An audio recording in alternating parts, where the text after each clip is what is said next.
Huckleberry Finn is a moral coming of age story that has become part of our national coming of age story.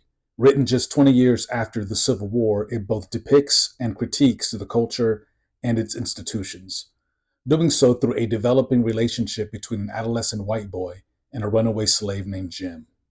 Reflecting on the book according to current standards, it falls short in many ways, but by the standard of its own time, it was progressive, and it can be strongly argued that it pushed the standard of what is right in the right direction.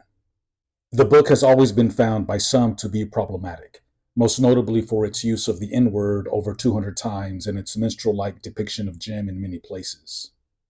Nevertheless, even with those problems, it was able to put its finger on the problem of race and force the conscience of a nation to wrestle with it through the eyes and experience of an adolescent boy whose experiences included an unmanly lack of affection from his own father, contrasted with the kindness and care he received from Jim, who was considered to be something less than a man.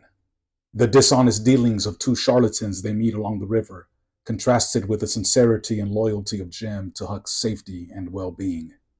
The savage blood feud between two white families, contrasted with the benevolence of Jim, who would have been considered, at the time, to be the uncivilized one.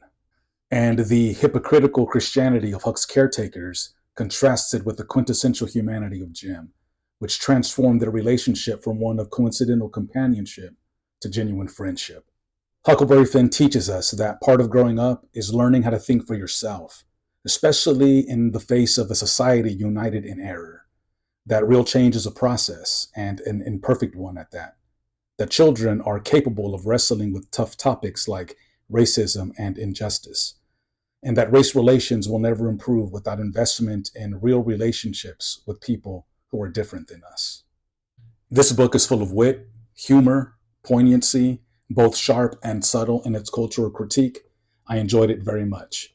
It was a buddy read with my man at 21st Century History, and we read it really so that we could read this book, James by Percival Everett. So you'll be hearing about this one as well.